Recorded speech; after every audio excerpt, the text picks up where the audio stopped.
સાંજના નાસ્તા માટે બનાવો કે પછી રાતના હળવા ભોજન માટે સેન્ડવિચ ઘરમાં નાના બાળકોથી લઈ મોટા સુધી દરેકને ખૂબ જ પસંદ આવે. અને એમાં પણ જો આવી કેફે સ્ટાઇલ સેન્ડવિચ હોય ને તો જોતાં જ ખાવાનું મન થઈ જાય. હવે કેફે સ્ટાઇલ સેન્ડવિચ બનાવવી હોય તો એના માટેની સ્પેશિયલ ચટણી અને સોસ પણ આજે આપણે ઘરે તૈયાર કરીશું. તો આજની રેસીપી ખાસ છે કે જેની અંદર તમને સોસ, ચટણી અને સેન્ડવિચ એમ ત્રણેય પ્રકારની રેસીપી જોવા મળવાની છે. હલો ફ્રેન્ડ્સ, હું છું હેતલ. કિચન ક્રાફ્ટમાં તમારા બધાનું હાર્દિક સ્વાગત છે. તો ચલો આજની મજેદાર રેસીપી બનાવવાનું શરૂ કરીએ. તો પ્રથમ તો આપણે શેઝવાન ચટણી સોસ તૈયાર કરીએ. તો એના માટે અત્યારે મેં 30 થી 35 નંગ જેટલા કાશ્મીરી સૂકા મરચાં લીધા હતા અને એને મેં 2 કલાક પહેલા પલાળીને રાખ્યા હતા. સમય ઓછો હોય તો તમે ગરમ પાણીમાં પલાળી રાખો તો અડધાથી પોણા કલાકમાં એ નરમ પડી જશે. આપણે એને નરમ કરવાના છે. હવે પાણીમાંથી કાઢી આપણે એને મિક્સર જારમાં વાટી લેવાના છે. અને વાટતી વખતે આપણે જે પાણીમાં પલાળ્યા હતા ને એમાંથી જ એક મોટો ચમચો ભરીને પાણી એની અંદર એડ કરીશું. અને તમારે મિક્સરને ચાલુ બંધ કરીને એટલે કે પલ્સ મોડ ઉપર તમારે એને ગ્રાઇન્ડ કરવાના છે. એકદમ ફાઇન એની પેસ્ટ નથી બનાવવાની. થોડું અધકચરું એનું ટેક્સચર રહેવું જોઈએ જો આ રીતનું. ત્યારબાદ આપણે 20 થી 25 નંગ લસણને આ રીતે વાટી લેવાનું છે અને 2 ઇંચ જેટલો આદુનો ટુકડી લીધો તો એને પણ મેં વાટીને પેસ્ટ કરી. મેં અત્યારે ડીસાનો કંપનીનો ઓલિવ ઓઇલ લીધો છે. આ ઝીરો કોલેસ્ટ્રોલ ઓલિવ ઓઇલ છે. એની અંદર એની એકદમ જ લાઇટ ફ્રેગ્રન્સ છે અને આપણે ઇન્ડિયન કુકિંગ માટે બેસ્ટ છે. મેયોનીઝ તમારે ઘરે બનાવવું હોય તો એના માટે પણ બેસ્ટ છે. આપણું જે ખરાબ કોલેસ્ટ્રોલ હોય ને એને દૂર કરે છે. તમારે જો ઓલિવ ઓઇલ ખરીદવું હોય તો લિંક મેં તમને નીચે ડિસ્ક્રિપ્શન બોક્સની અંદર આપેલી છે. અત્યારે મેં અડધો કપ ભરીને તેલ લીધું છે અને તેલને આપણે ગરમ કરવાનું છે. આ શેઝવાન ચટણી સોસમાં આપણે કોઈ પ્રિઝર્વેટિવ નથી નાખવાના એટલે તેલની ક્વોન્ટિટી થોડી વધારે લેવાની જેથી એ ખરાબ ન થાય. તેલને આપણે ગરમ કરવાનું છે. તેલ બરાબર ગરમ થઈ જાય એટલે એની અંદર આપણે પોણો કપ જેટલી એકદમ ઝીણી સમારેલી લીલી ડુંગળી એડ કરવાની છે. અને ડુંગળીને એકદમ સરસ સાંતળવાની છે. એની અંદર જે મોઇશ્ચર એટલે કે પાણીનો ભાગ હોય ને બધો જ બળી જાય ને ત્યાં સુધી એને સાંતળીશું. ગેસની ફ્લેમ સ્લો રાખવાની. સ્લો ફ્લેમ પર લગભગ 4 થી 5 મિનિટ એને સાંતળવા દેવાની. તો જો આ રીતે એકદમ જ સંતાઈને થોડી શ્રિંક થઈ જશે. હવે એની અંદર આપણે લસણ અને આદુ એડ કરવાના છે અને એને પણ આપણે સાંતળવાના છે. આ જે શેઝવાન ચટણી સોસ બનાવીએ છીએ ને એની અંદર લસણનો કાચો સ્વાદ ન આવવો જોઈએ. લસણ એકદમ સરસ રીતે ચડી જવું જોઈએ. અને જેટલું લસણ હોય એનાથી અડધી ક્વોન્ટિટીમાં તમારે આદુ લેવાનું હોય છે. આદુનું આની અંદર પ્રમાણ થોડું વધારે હોય છે. ચાઇનીઝ કુકિંગની અંદર આદુ અને લસણ બંનેની ક્વોન્ટિટી વધારે રાખવામાં આવે છે. આદુને લસણ સંતળાઈ જાય એટલે આપણે જે મરચાંની પેસ્ટ વાટી હતી ને એ એની અંદર એડ કરી દઈશું. હવે અહીંયા આગળ તો મેં કાશ્મીરી લાલ મરચાં લીધા છે એટલે બહુ તીખાશ નહીં આવે, કલર સરસ આવશે.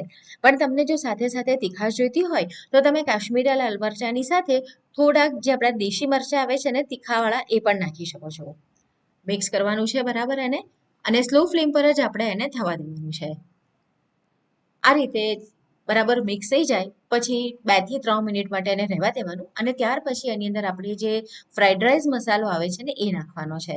તો અહીંયા આગળ મેં 1 ટેબલ સ્પૂન ભરીને ફ્રાઈડ રાઈસ મસાલો નાખ્યો છે અને ત્યારબાદ અહીંયા આગળ 1/4 ટીસ્પૂન મેં મીઠું નાખ્યું છે. મીઠું વધારે નહીં નાખીએ કારણ કે આપણે મસાલો નાખ્યો એમાં પણ મીઠું હશે અને આગળ આપણે એની અંદર સોયા સોસ એડ કરવાના છે તો એમાં પણ મીઠું હોય એટલે મીઠાની ક્વોન્ટિટી તમારે થોડી ધ્યાનથી નાખવાની.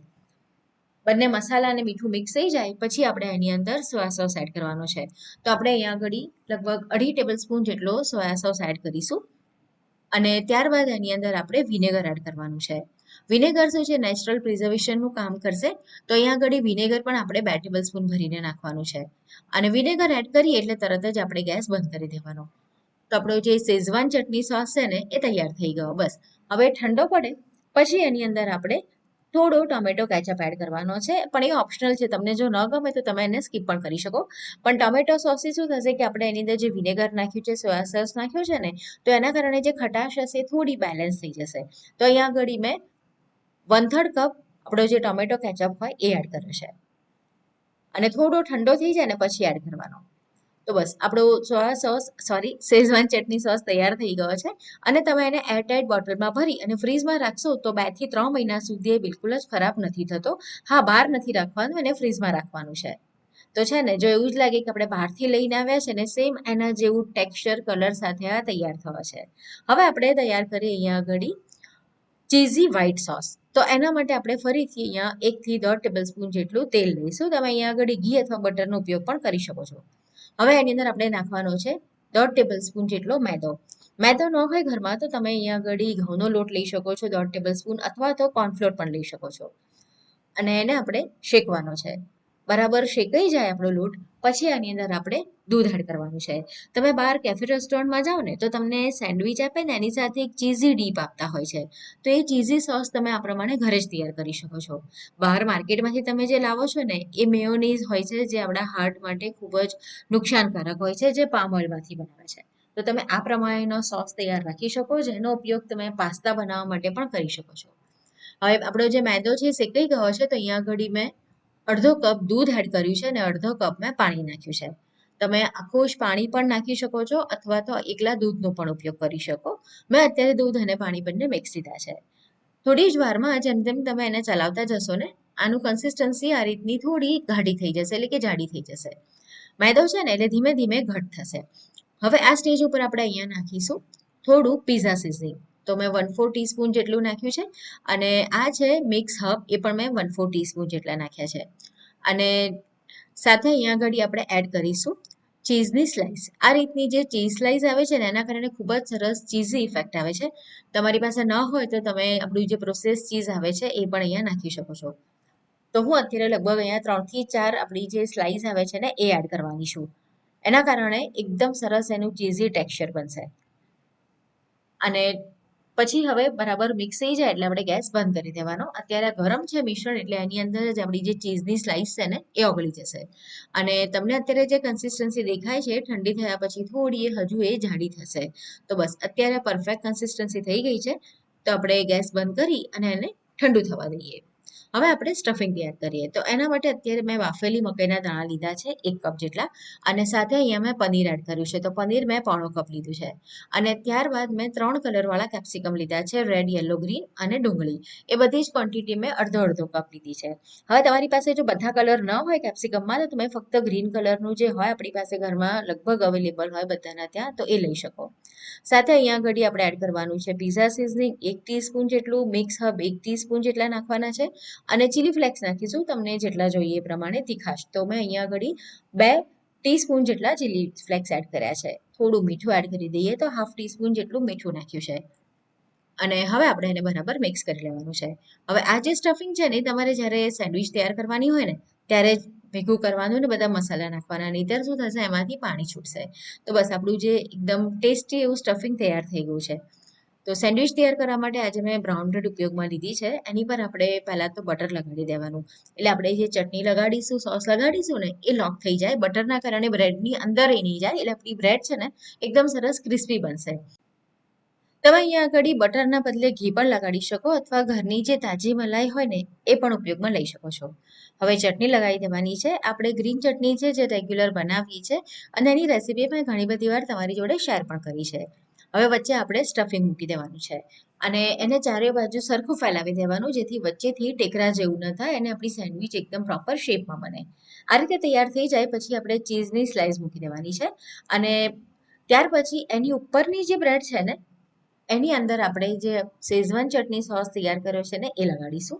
અહીંયા આજે હું ફક્ત 2 જ બ્રેડનો ઉપયોગ કરીને સેન્ડવિચ તૈયાર કરું છું. તમે ક્લબ સેન્ડવિચ બનાવી હોય તો 3 બ્રેડ પણ આ રીતે કરી શકો છો. વચ્ચે તમારે બીજું પણ બ્રેડ મૂકીને એનું સ્ટફિંગ મૂકી દેવાનું અને બટર લગાડી આ શેઝવાન ચટણી સોસ લગાડી દેવાનો છે. એટલે એક સાઈડ આપણે ગ્રીન ચટણી લગાડવાની અને એક સાઈડ આપણે અહીંયા આગળ આવી રીતની શેઝવાન ચટણી લગાડવાની. બસ આ રીતે તૈયાર કરી દેવાનું.